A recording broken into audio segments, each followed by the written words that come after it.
Hey everyone, what's up? It's Babylonius from WalkTheWind.com here with another commentary video. This one is Mythic Spellblade Aluriel. He's typically the fourth boss in order, but a lot of people will skip him and go to Croesus and or Botanist before coming back and hitting up Spellblade. So let's get started. There's not a whole lot that's different between Mythic and, Heroic and Mythic, at least as for melee. Most of the mechanics are handled by ranged.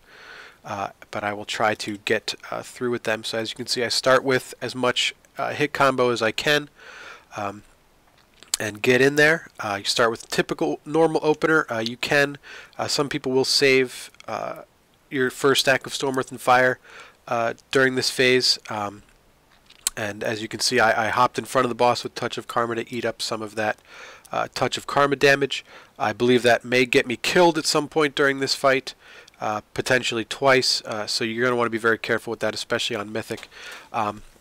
As you can see, Aluriel does summon a Fell Soul that is primarily handled through by the tanks, and it's not something that you're going to want to pour damage into. It doesn't really help. You're also going to want to make sure that any Storm, Earth, and Fire spirits are not over there attacking it. But really similar to Heroic, we're just kind of waiting for the animate phase where we let our Windwalker abilities really shine.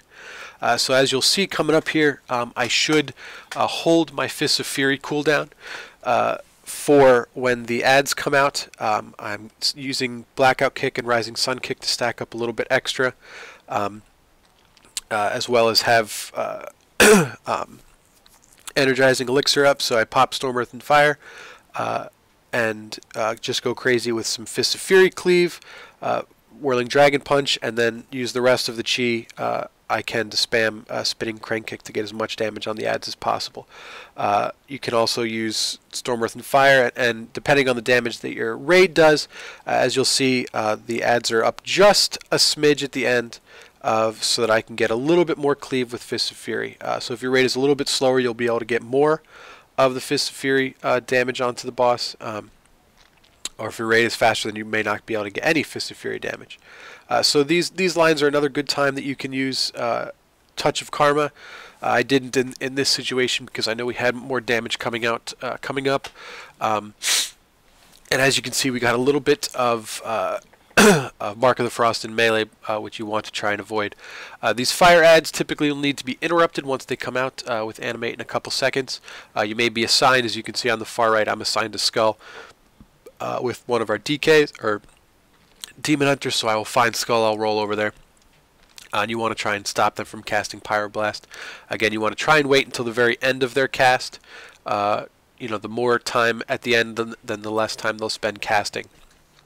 So you can also stun them. They're very easily stunned. This is a fight where something like a legendary like Cephas, if you have it, can be somewhat useful, since some of these adds can be stunned or interrupted.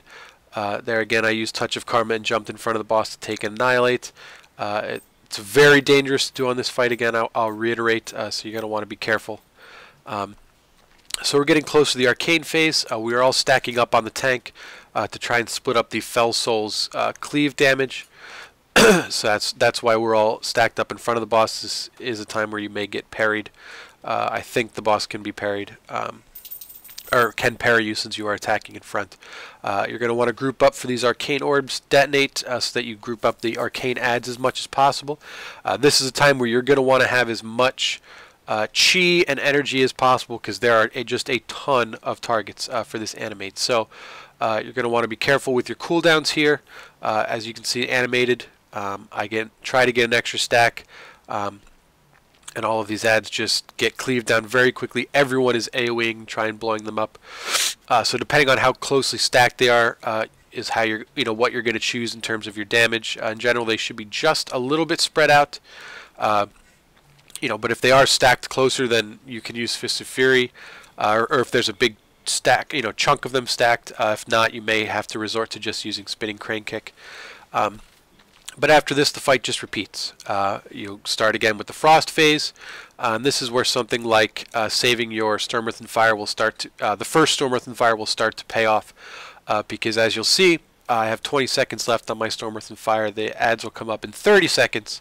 But then the next set of adds, the next set of fire adds will likely come up just before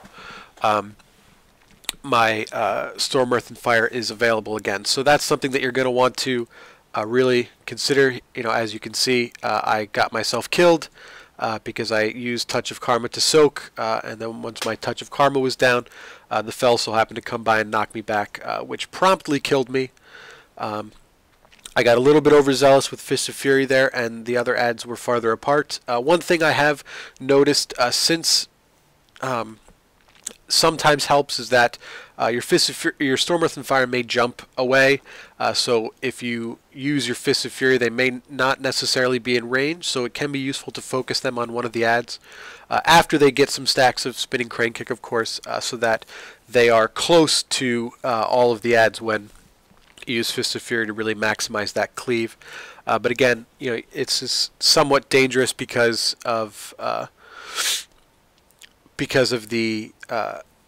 you know, if they stop stacking Spinning Crane Kick, or yes, the Mark of the Crane, then you won't have as much marks. So this is another situation where you can use Touch of Karma if you get the Searing debuff, as well as Diffuse Magic. You're going to want to run out to spread out so that you drop the fires decent distance apart from one another so they do not get enraged.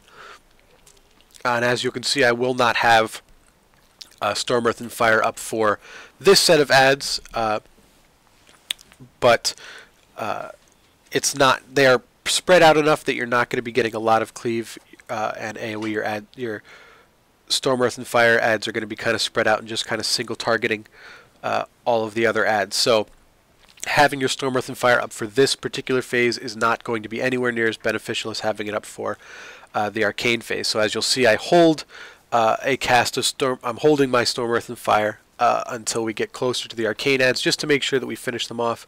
I believe we may get the boss down just before or just as they're popping up. So that's something to consider. And so on. So yeah, so here again we're just stacking up with the boss. To take the cleave, we're going to be moving from the the Arcane ads. At this point, I believe I'm getting a message that I'm getting attacked in game. I must have parked too close to an ad, so I'm sure I'll come back dead. But yeah, so here, as you can see, we're getting close to the end. The boss. One of our tanks decides to spin around the Fell Soul at the wrong time and gets us all cleaved. So as you can see, a lot of melee are killed. So saving my Storm, Earth, and Fire really wouldn't have benefited me there. But really, that's the fight. You want to try and kill the boss. The Berserk is in 10 seconds, so we kill it just before the Enrage. And that is Mythic Spellblade Aluriel. If you like this video and the other videos that I've done, please let me know. Let me know what I could do better, what I could do different for future videos. If not, if there's nothing, then just let me know that you enjoyed this video, and I'll keep doing things the way that I've been doing it. So you can follow me. You can like, comment, subscribe. I have a lot of other stuff on my YouTube channel. You can follow me on Twitter at Babylonius Monk, as well as you can get at me through Discord or in-game, stuff like that. I have my website, walkingthewind.com, which should have everything you need for Windwalkers. And if you like all this content that I provide, including my podcasts and spreadsheets and videos and all this other stuff, then please support me through Patreon or PayPal. You know, let me know that you appreciate all the work that I've been doing and the hours that I spend doing so. So, like I said, you can support me that way. And I think that's it. So hopefully this video answers more questions than it creates. And until next time, I will see you later.